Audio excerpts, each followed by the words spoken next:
But આજે આપણી સાથે જે મેનેજમેન્ટ જોડાઈ રહ્યા છે ધાનુકા એગ્રીટેકના મેનેજમેન્ટ છે.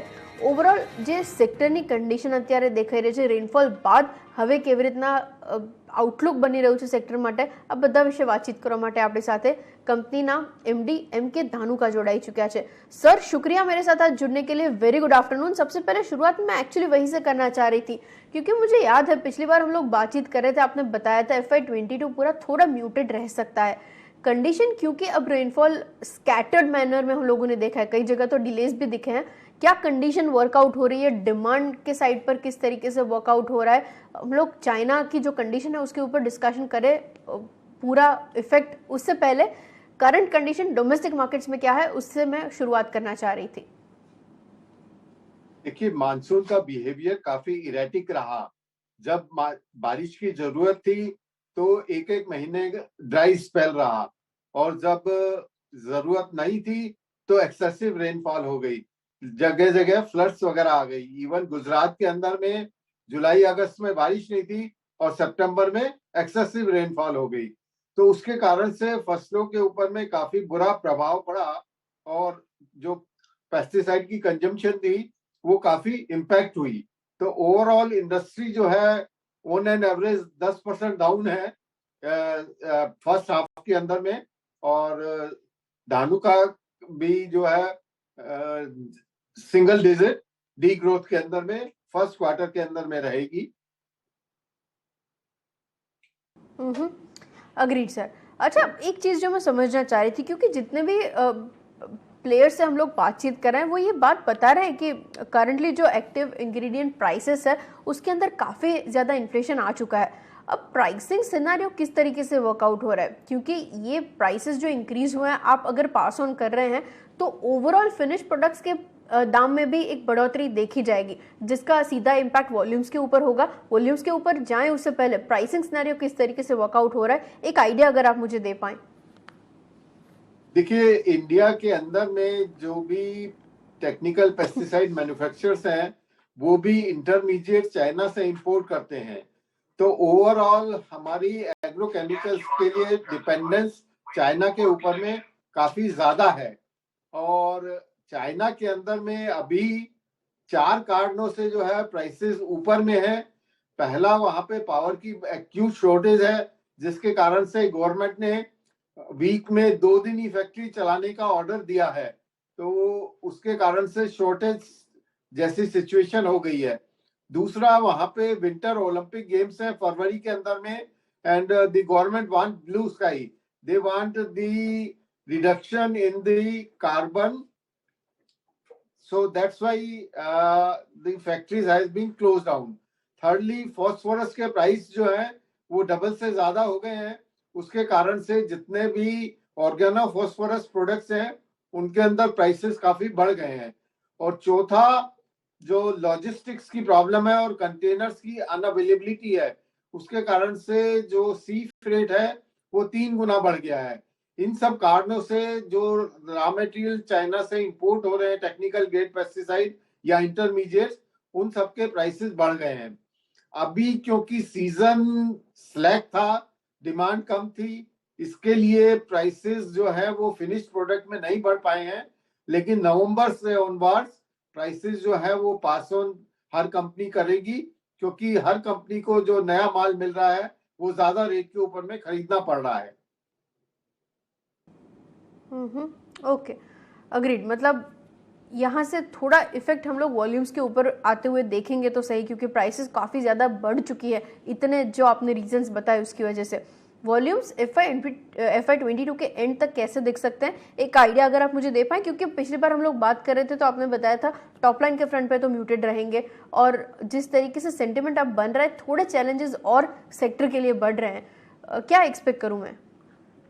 देखिए, जो वाटर की अवेलेबिलिटी है रिजर्वायर्स में, उसके कारण से रबी क्रॉप जो है काफी अच्छा होने की उम्मीद है, और all time record food grain production government expect कर रही है. तो किसान को अपनी फसल जो है कीड़ों और बीमारियों से बचाना है तो उसको पेस्टिसाइड का कंजम्पशन करना ही पड़ेगा.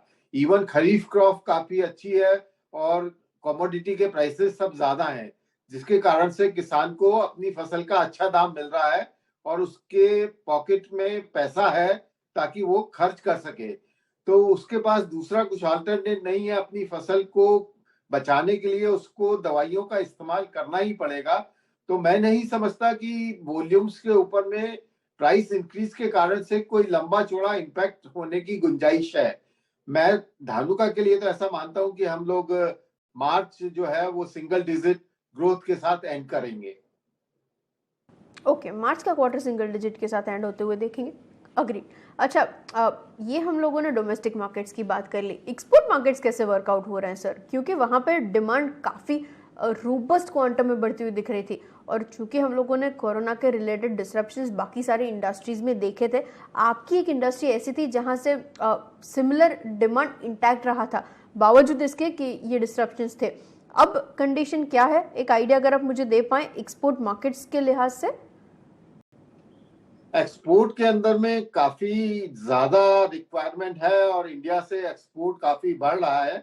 धानुका क्योंकि टेक्निकल ग्रेड पेस्टिसाइड नहीं बनाती है तो अभी धानुका एक्सपोर्ट में नहीं है, लेकिन दहेज में हम टेक्निकल का नया प्लांट डाल रहे हैं। तो जब टेक्निकल का प्रोडक्शन धानुका में हो जाएगा तो हम भी यहाँ से एक्सपोर्ट करेंगे। तो एक्सपोर्ट में आपका बिल्कुल कहना सही है कि रोबस्ट डिमांड है।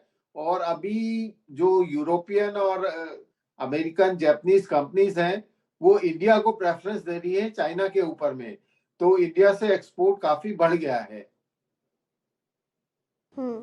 Okay, agreed sir. अच्छा, प्रोडक्ट पाइपलाइन किस तरीके से वर्कआउट हो रही है, एक आइडिया अगर मुझे आप दे पाएं FY22 के एंड तक, और कितने लॉन्चेस देख चुके होंगे हम लोग, और पोटेंशियल जनरेशन यहाँ से क्या एक्सपेक्टेड है, केपेक्स के फ्रंट पे भी क्या प्लान्स है पूरे FY22 के लिए, अगर आप मुझे हमारे दर्शकों के लिए एक आइडिया दे पाएं तो।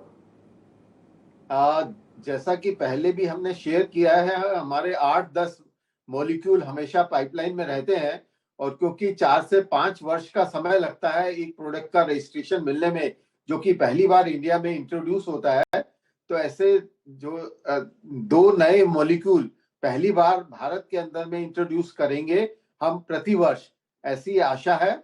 बाकी रजिस्ट्रेशन मिलने के ऊपर में डिपेंडेंट है। उसके अलावा मी टू रजिस्ट्रेशन जो कि 9(4) सेक्शन में मिलते हैं, वह 3-4 प्रोडक्ट्स वो भी हर वर्ष नए लेके आएंगे। तो इसके अतिरिक्त जो कैपेक्स के लिए आपने बात की, तो 300 करोड़ रुपए हम लोग दहेज प्लांट के अंदर में इन्वेस्ट करने जा रहे हैं, जो कि 100 करोड़ रुपए प्रतिवर्ष लगभग 21-22, 22-23 और 23-24 के अंदर में ऑन एन एवरेज 100 करोड़ की इन्वेस्टमेंट प्रतिवर्ष होगी। ओके। अच्छा, एक और चीज़ मुझे समझनी थी सर, यहाँ से दहेज को लेकर जो आप कमेंट्स दे रहे थे, ये दहेज प्लांट में जो यूजेज होगा वो कम्प्लीटली इंटरनल पर्पसेस के लिए आप करने वाले हैं, या फिर यहाँ से मार्केट सेल को लेकर भी कुछ चीज़ें वर्कआउट हो रही है? एक आइडिया कमर्शियल को लेकर अगर आप मुझे दे पाएं, वहाँ से किस तरीके से होगा? नहीं, total production in house consume नहीं होगा। डेफिनेटली लगभग 1/3 प्रोडक्शन जो है वो इन हाउस कंज्यूम हो जाएगा और 2/3 प्रोडक्शन जो है हम बाकी दूसरे फॉर्मुलेटर्स को सेल करेंगे, और जो एक्सपोर्ट अपॉर्चुनिटी होगी तो उसको भी एक्सप्लोर करने की कोशिश करेंगे। Okay, agreed sir. और एक लास्ट चीज़ मुझे समझनी है, क्योंकि जितने भी बार हम लोग बातचीत कर रहे थे, आपने पिछली बार बताया था कि प्रमोटर्स यहाँ से शायद कुछ स्टेक सेल करने के बारे में सोच रहे हैं, उसको लेकर कुछ अपडेट्स हैं अगर मुझे बता पाएं आप? नहीं, इस वर्ष हमें काफी अच्छा ऑफर मिला था सिंगापुर गवर्नमेंट का, तो GIC फंड जो है उनका, तो हमने 5% स्टेक ऑलरेडी सेल ऑफ कर चुके हैं हम लोग, और आगे यहाँ से कोई प्रमोटर्स का स्टेक सेल करने का कोई इरादा नहीं है।